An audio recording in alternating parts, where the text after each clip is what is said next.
Hi everybody. My last video was gonna be all the vocab terms, but of course I couldn't upload the whole length of my video onto YouTube, so I decided to just break it up into different parts. So that was part 1. This is part 2. And I have left off on gender non-conforming.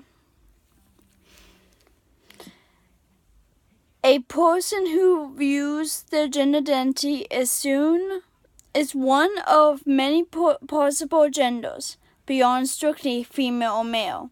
Other terms for gender non-conforming include gender creative, gender variant, gender queer, gender fluid, gender neutral,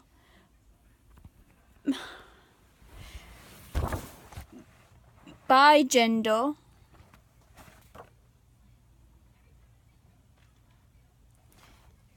androgynous, or gender divorce.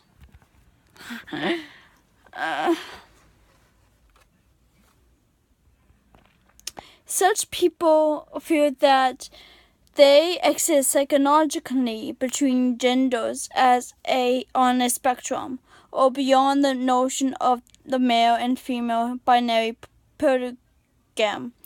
Gender non-conforming people sometimes prefer using gender-neutral pronouns such as they, ze, or hir, HIR, and are usually comfortable with their bodies as they are regardless of how they express the gender. So yeah, even gender is a umbrella, just like transgender is an umbrella. And I explained what is a transgender to you guys last year in What is a Transgender video. And I was going into good details about it. I was really impressed by how I was doing it. And I got so many views, and I was really impressed by it. That was like the best LGBTQ educational video I ever done. But sad to say I had to take that down because my roommate at the time, the bitch, Sarah, asked me to take it down because you can see her in the room too. And that kind of upset me because it's what I do. I love making videos. I used to only make music videos, but I just always wanted to make LGBTQ videos to educate people, to make a difference. So I'm just going to say that just like transgenders, gender itself is an umbrella term. Homophobia, otherwise known as what I think of them as assholes. Yeah. Or joke faces. Religious freaks. An aversion to lesbian or gay people that often manifests itself in the form of prejudice and BS. Similarly, biphobia is an aversion to bisexuality and people who are bisexual, and transphobia is an aversion to people who are transgender. Homophobia, biphobia, and transphobia are the related adjectives. Collectively, these attitudes are referred to as anti-LGBTQ BS. So these are the people that are against people who are gay, lesbian, or bi. And there's also transphobia, who are against transgenders. So, and honestly, this is something I would never understand, is that why can't we just accept people for who we are? Because we were all put on this planet for a reason. We should be able to love whoever we want to love without being judged based on our sexual orientation and or gender identity. Homosexual, an outdated clinical term often considered derogatory and offensive, as opposed to the preferred terms gay and lesbian. So back in the day when people found out there is such thing as gay and lesbian, they called these people homosexual. And some people are offended by that term. It's like, hey, I'm straight, but I do not want to be called heterosexual. I prefer being called straight. So I see the point in that, but I mean, it just depends on people's perspective. Anyways, now the next one, I didn't mention this one in the terminology video I made from the Safe Homes trivia thing, but here it goes. Intersex, disorders of sex development, DSD. Individuals born with chromosomal anomalies or ambiguous genitalia in the past. Medical professionals commonly assign a male or female gender to the individual and proceeded to perform gender assignment surgeries beginning to infancy and often continuing into adolescence before a child was able to give informed consent. The Intersex Society of North America opposes this practice of genital mutilation on infants and children. Intersex DSD is unrelated to, but often confused with LGBTQ issues. Please note this medical term, hermaphrodite, has been used in the past, but is no longer an acceptable term.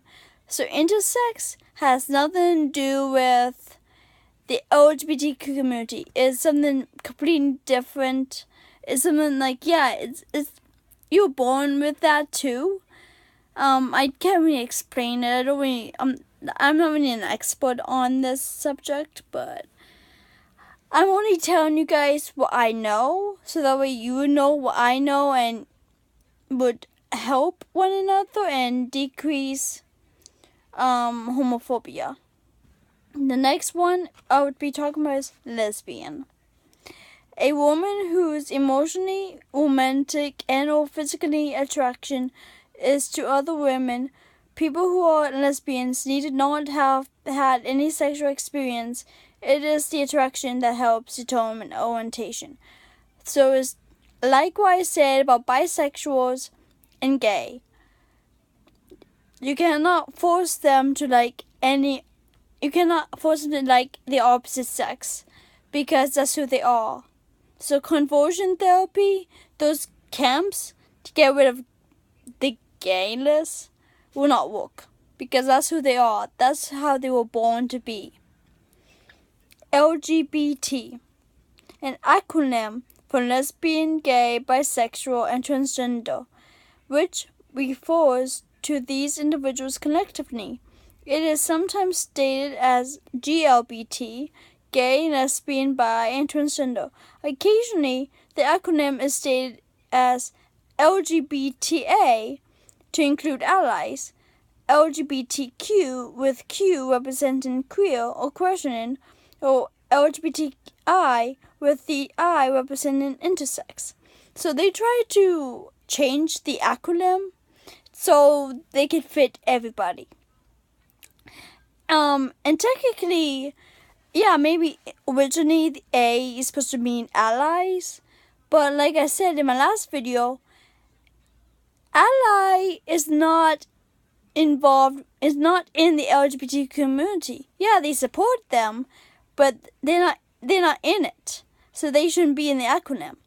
So it'd be like LGBT to include lesbian, gay, bisexual, transgender. Then it'd be LGBTQ, Q being question and queer, and then LGBTQI, so I would be intersex. LGBTQIA, now A would actually include asexual. And then it will also be like, to be more specific, like it'd be agender, maybe allies, any A Yeah. So it'd be so technically it'd be like LGBTQIAAA, and then P, which means pansexual, and then there's D, which means demigender. But yeah, so this whole acronym has changed over time. You see it in different ways all the time. Like I seen it in LGBT, LGBTQ, LGBTQIA, LGBTQPD. Like you see it in different ways. Okay, pansexual.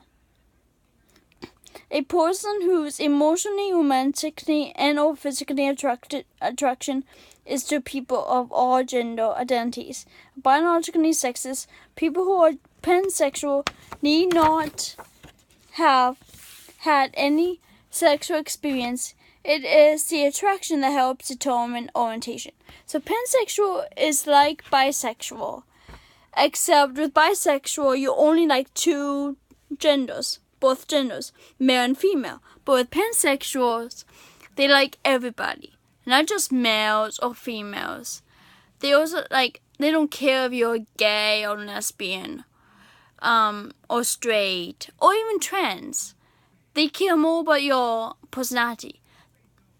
Other pansexual people can be with pansexual people. Pansexual people can be with bisexual people. Then pansexual people could be with asexual people. Demigender. I mean, honestly, the list goes on and on. Pansexuals don't judge. They don't care what your sex is or what. All they care about is your personality. That's basically what I understood of pansexuals. And I may not be considered as a pansexual. I'm not. I'm straight. But if there was like a really cute male transgender, I would consider dating him. Just saying. I mean, I have met some of my friends who are guys, but they were born females, but they look really cute as guys. I'm crazy. I'm boy crazy. Anyways, so that was part 2. At the end, my next part, I'll be talking about queer, questioning sexual orientation, and genders. Transgender. So stay tuned to that. Bye, everybody.